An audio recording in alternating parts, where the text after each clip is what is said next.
문재인 대통령은 현재 러시아를 방문하고 돌아왔습니다. 역대 대통령 중 가장 빨리 러시아를 방문을 했는데 북한 6차 핵실험 이후에 처음 정상 외교에 나선 문재인 대통령, 푸틴 대통령과의 만남에서 어떤 성과가 있었을까요? 이 얘기 나눠보겠습니다. 자, 문재인 대통령은 푸틴 대통령과 북핵을 용납할 수 없다라는 데는 한 목소리를 냈습니다. 그런데 북핵에 대한 대책에 대해서는 온도 차이를 보이고 있다라고 얘기를 하고 있네요. 자, 어떤 온도 차이를 얼마나 보고 있습니까? 온도 차이가 굉장히 큽니다. 네. 그러니까 북핵 위험성에 대해서 누구나 다 전 세계가 동감하는 거죠. 근데 중요한 거는 그래서 어떻게 대응할 건답니다. 문재인 대통령이 가장 어쨌든 강한 압박과 제재를 해야 된다. 이런 얘기를 했습니다. 가장 핵심은 원유 공급을 중단하는 거죠. 네. 물론 북한에 가장 많이 원유를 공급하는 건 중국입니다. 그다음이 러시아입니다. 그러니까 두 나라가 원유 공급 밸브를 잠근다면 북한은 바로 손을 들 수 있습니다. 하지만 그렇기 때문에 문재인 대통령은 러시아에도 원유 공급을 중단해달라 요청을 했습니다. 하지만 푸틴 대통령은 그것이 그러니까 압박과 제재만으로 북한 문제 해결하기 어렵다. 네. 입장을 분명했죠. 어허. 오히려 대화를 통해서 3단계 전략을 얘기를 했는데 결국은 쌍중단, 중국이 계속 얘기하는 건데요. 북핵을 포기한 대신 미국은 이제 훈련 중단하거나 철수하는 이런 양쪽이 빅딜을 해야 된다. 이런 얘기를 계속 했기 때문에 해법은 전혀 다르다. 이렇게 보면 될 것 같습니다. 네. 일단은 러시아를 찾은 가장 큰 목적은 북한에 대한 중국의 원유 공급 중단, 이런 부분들을 좀 설득하려고 간 건데 설득이 실패한 것 같아요. 어떻습니까? 네, 설득이 거의 불가능하죠. 왜 그러냐면 러시아가 생각하는 북핵 해법은 전혀 다릅니다. 우리가 생각하고는. 저 사람들은 북한을 그 핵 동결만 시켜놓고 그다음에 한미연합회를 축소하고 한국과 일본, 미국이 북한과 각자 양자 평화협정을 체결하고 그다음에 동북아 안보 협정을 체결한 다음에 주한미군을 철수하겠다 이렇게 3단계를 얘기를 하고 있거든요. 네. 그러면 어떤 결과가 벌어진다면 북한은 핵 동결만 했으니까 핵무기를 가지고 있고 네. 우리는 핵무기가 없는 상태에서 주한미군을 빼라 이런 얘기거든요. 그러면 그 얘기는 즉시 푸틴 대통령 생각은 북한의 핵무기를 용인하겠다 이런 얘기입니다. 네. 그래놓고 자기들 친리를 취하겠다는 얘기이기 때문에 우리가 아무리 러시아에 대해서 석유를 팔지 말라고 해도 네. 지금 러시아는 지금 호기라 생각할 겁니다. 중국이 원유를 공급 안 하면 그걸 자기들가 메꾸겠다는 생각을 하고 있기 때문에 네. 상당히 이게 장사가 된다고 생각하고 있기 때문에 우리 대통령하고 푸틴 대통령하고는 이제 그 북한에 대한 제재 문제에서는 의견이 맞지가 않는 겁니다. 그렇군요. 그러니까 러시아가 지금 북한에 공급하고 있는 원유는 중국에 비하면 굉장히 소량 아닙니까? 근데 중국이 만약에 원유 공급을 북한을 향해서 중단을 하게 되면 그 많은 양을 본인들이 북한에 갖다 팔 수 있는 그런 기회가 되기 때문이겠죠. 자, 어쨌든 문재인 대통령, 푸틴 대통령과 만나서 굉장히 친근감을 많이 표시하고 좀 공통점을 찾으려고 노력을 한 것 같습니다. 자, 짧은 기간 거듭 만나고 통하다 보니까 아주 친근하게 느껴진다라는 우호적인 표현도 했고요. 연배나 성장 과정도 비슷하고 기질도 닮은 점이 많아서 많이 통한다. 이렇게 이야기를 했습니다. 한번 비교를 해보겠습니다. 김태현 변호사는. 우린 제법 잘 어울려요. 네. 제목이 멋있네요. 딱 생각했을 때 저는 이제 지금 생년월일부터 여러 가지 특징들이 나오는데 저는 두 사람의 공통점 물었을 때 딱 생각한 딱 하나 있었어요. 어떤 거죠? 군인. 아, 왜냐면 물론 우리나라 대한민국 남자들 다 군대를 갔다 오지만 네. 문재인 대통령 좀 독특하지 않습니까? 특전사. 그렇죠. 그 미루나무 사건 때도 투입됐던 네. 특전사 요원 출신 아니겠습니까? 네. 그렇고요. 왼쪽에 그렇죠. 푸틴 대통령 같은 경우는 잘 아시겠지만 KGB 출신입니다. 이렇게 보니까 좀 비슷하지 않습니까? 그러네요. 두 사람 얼굴만 이렇게 바뀌어줘도 어울릴 것 같아요. 네. 그렇지 않습니까? 예. 네. 푸틴 대통령도 KGB 요원 출신이고요. 네.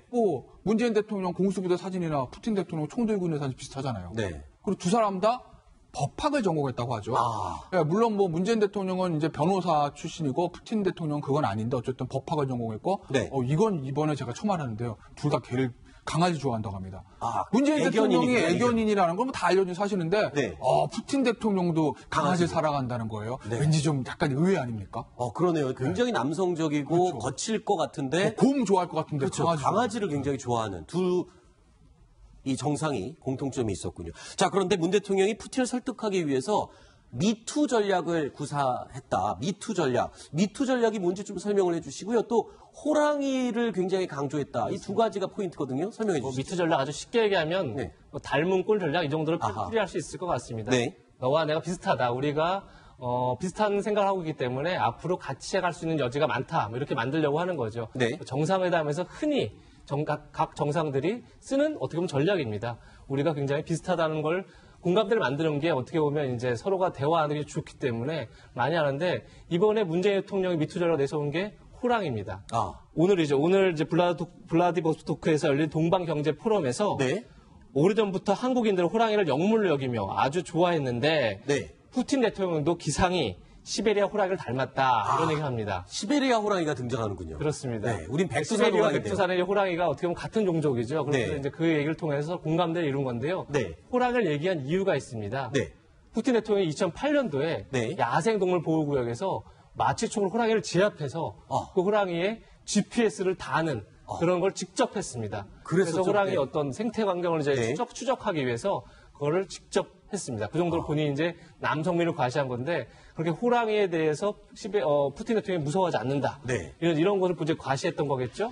그렇기 때문에 호랑이랑 푸틴 대통령이 연관이 깊고 네. 그런 점에서 문재인 대통령도 호랑이 얘기를 꺼낸 겁니다. 미투 전략. 사실 대화할 때도 사람들에게 호감을 사는 방법 중에 가장 좋은 것들이 이야기를 할 때 정말요? 저도 그렇습니다. 라고 동의를 해주는 것이거든요. 그러니까 이런 외교에서도 이런 전략을 구사를 할 수 있다라는 이야기를 해봤습니다. 그리고 푸틴 대통령 하면요. 트럼프 대통령은 악수가 상징이라면 악수로 상대 정상을 제압한다면 푸틴 대통령은 보시는 것처럼 이 지각하는 걸로 상대 정상을 제압한다고 할까요? 신경 쓰게 할까요?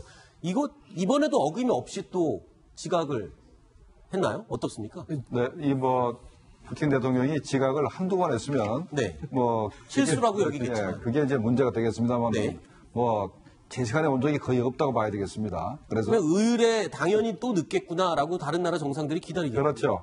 2014년도에 그 독일 메르켈 총리를 만날 때도 4시간 늦게 왔고 네. 아마 독일하고 이 러시아는 사이가 별로 안 좋습니다. 네. 과거에 전쟁 때문에 그런 건지 사이가 안 좋으니까 제 시간이 길었고 또 일본하고도 사실 그 영도 분쟁이 있죠. 그래서 네. 일본 대통령 총리하고는 한 2시간 늦게 왔고 네. 그때는 또 개를 데리고 와서 그래서 문제가 됐고 네. 또 우리 대통령을 만나기 위해서 2013년도에 한국에 왔을 때 네. 그때는 40분 늦었습니다. 네. 40분 늦었고 우리 대통령이 작년에 러시아를 갔을 때는 1시간 45분 늦게 왔기 때문에 네. 이번에 문재인 대통령을 만나러 43분 늦게 온 것은 네. 굉장히 양호하다고 생각이 됩니다. 아니 한 30여 분을 늦게 온 것도 양호하다고 생각될 정도로 그러니까 메르켈 독일 총리를 만날 때는 4시간이나 지각을 했다. 글쎄요. 이게 외교적으로 좀 결례가 될 수 있는 당연한 그런 일 아닙니까? 그런데도 불구하고 본인의 캐릭터로 소화를 하는 푸틴 대통령 정말 고집이 센 것 같습니다. 자, 이번에 한러 정상들이 또 선물을 주고받았는데 굉장히 특이한 선물을 받았어요. 러시아 푸틴 대통령이 문재인 대통령한테 준 선물이 네. 조선시대 검입니다. 저기 지금 들고 있는 사진이 보이는데요. 예. 저 조선검은 1800년대. 어디서 구했을까요? 제작된 것으로 보입니다. 이게 1950년 때 굉장히 6.25 전쟁이 나고 그냥 혼란스러운 상황에서 미국인이 반출했다가 러시아인이 사들였고 그걸 다시 러시아 정부가 확보한 것으로 알려져 있습니다. 네. 굉장히 귀한 검이겠죠. 이 조선의 검을 다시 고향으로 돌려보내겠다 이런 네. 마음으로 문재인 대통령한테 조선시대 검을 선물하는. 근데 하고 많은 선물 중에 칼을 선물한다는 거는 이건 무슨 의미가 있나요? 약간 무시무시하죠. 사실 네. 일반인들에게 검을 선물한다는 건 어떻게 보면 인연을 끊겠다 이런 얘기라고 합니다. 그렇죠. 그래서 검을 받았을 때는 반드시 가격을 지불해야 된다 이런 얘기도 있답니다. 그래서 정상 간의 선물에서 가격을 지불할 수 없었을 테고요. 네. 아무래도 이제 의미는 그런 것 같습니다. 아까 얘기한 것처럼 조선시대의 것을 다시 고향으로 돌려보내는 이런 돌려준다. 것도 있고 저희가 우호 관계를 그렇게 네. 오랫동안 그러니까 조선시대부터 맺어왔던 인연들을 계속 되살리자 이런 것들을 좀 강조하기 위한 것이 아니었을까라는 네. 생각이 듭니다. 문 대통령은 푸틴 대통령에게 낚싯대를 선물을 했다고 합니다. 자, 낚싯대를 받은 푸틴 대통령, 이 낚싯대 가지고 어디 가서 낚시를 할까 좀 알아봤더니요.